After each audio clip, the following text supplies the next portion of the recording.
महापुराण की कथा कहती है, पार्थिव शिवलिंग का निर्माण करना और उसकी पूजन करना, उसका मतलब है पार्थिव शिवलिंग को बनाने में जो मिट्टी हम एकत्रित करते हैं, उस मिट्टी में जितने जितने बारीक बारीक कण होते हैं, एक एक धूल का कण, मिट्टी का कण जितने एकत्रित होते हैं शिवलिंग को बनाने में, आप शिव जी का जब स्नान कराते हो, पूजन कराते हो, बेलपत्र चढ़ाते हो, तो जितने मिट्टी के अंदर बारीक बारीक कण होते हैं जिससे जुड़कर पार्थिव शिवलिंग का निर्माण होता है, वो 1000 करोड़ शिवलिंग की पूजन एक साथ हो जाती है।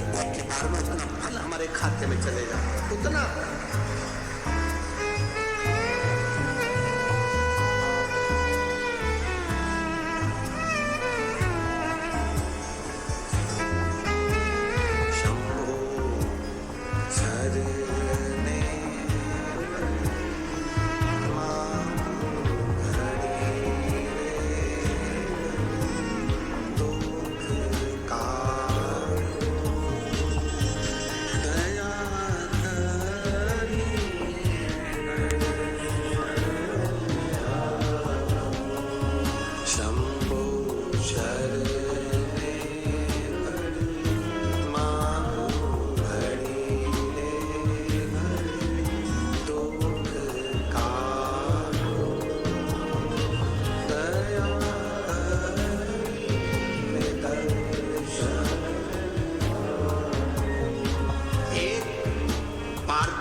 निर्माण करना मतलब लाखों शंकर भगवान के स्वरूप की पूजन करना, एक पार्थिव शिवलिंग का।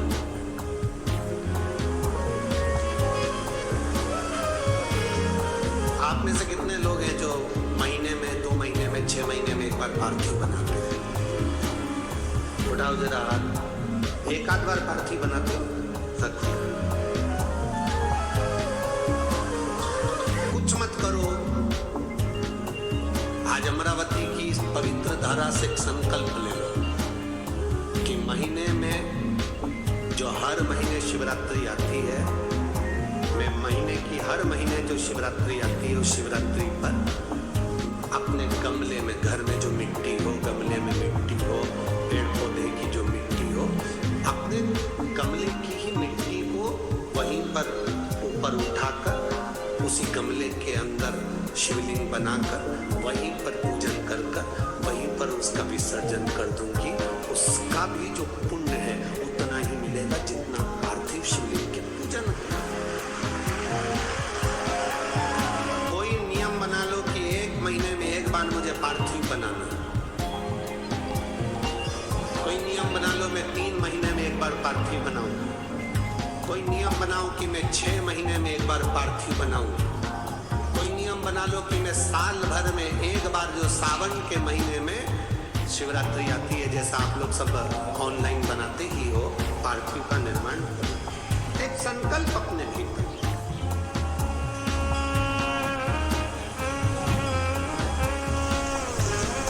संकल्प का फल बाबा क्या देगा ये आपको बात मालूम पड़ेगा। वो क्या देगा वो बात मालूम।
संकल्प अपने भीतर होना। जब हम संकल्प ले लेते हैं तो पूर्ण वो करता है, फल भी बहुत है।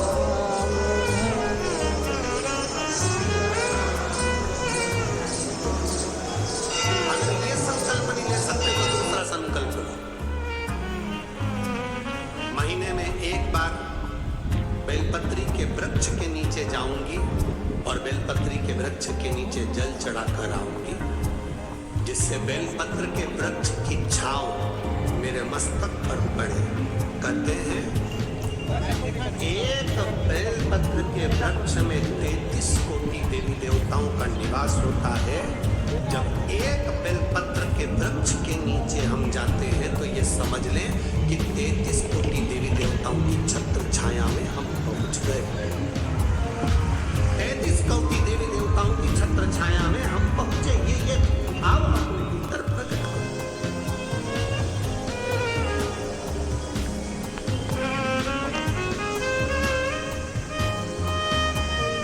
33 कोटि देवताओं के आशीर्वाद हमको मिल रहा है, उनकी छत्र छाया में उनका आशीर्वाद हमको प्राप्त हो।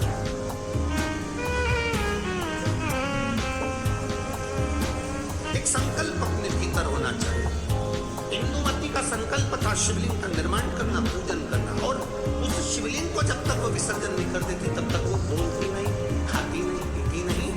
और कोई बीच में आकर अगर मान लो किसी सेना ने आक्रमण भी कर लिया तो उसको शस्त्र से लड़ने की जरूरत नहीं पड़ती थी। राजा भीष्म, विदर्भराज भीष्म शस्त्र लेकर आगे नहीं बढ़ता था। केवल इंदुमती का जो शिवलिंग का विसर्जन करने जाती थी इंदुमती, उसके नेत्र की ज्वाला इतनी प्रबल होती थी कि सामने जो सेना आती थी वो जलकर राख हो जाती थी, इसलिए कोई आक्रमण नहीं कर पाता था। इंदुमती का इतना इंदुमती के संकल्प का फल था।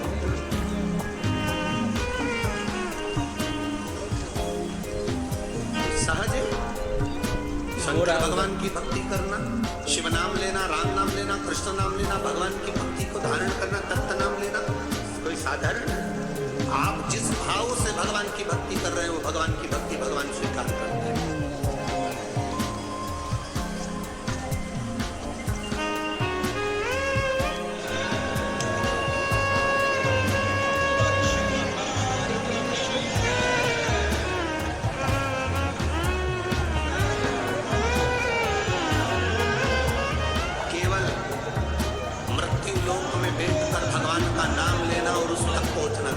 आजकल के नवयुवक लड़के बहुत सारे प्रश्न करते हैं।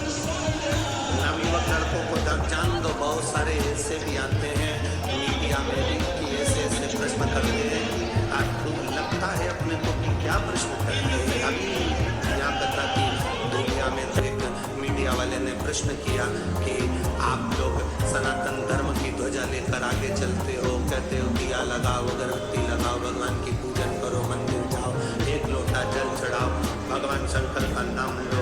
क्या भगवान को मालूम पड़ता है किसने नाम लिया?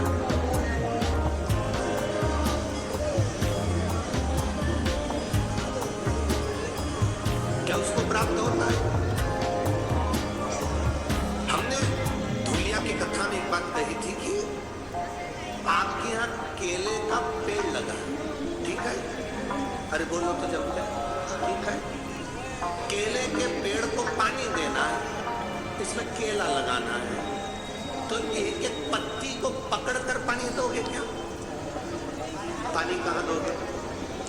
नीचे जड़ में। तुमने जड़ में पानी दिया, केले की पत्ती में आखिरी सिरे तक वो पानी पहुंच गया और पत्ती गीली हो गई।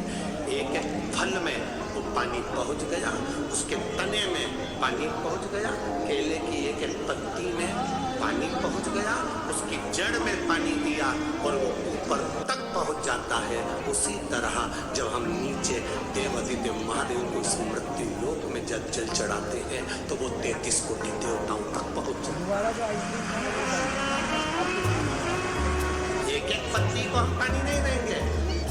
जो कहते हैं राम अलग है, कृष्ण अलग है, शिव अलग है, दत्त अलग है, देवी अलग है, देवता अलग है, उनमें भेद हो सकता है।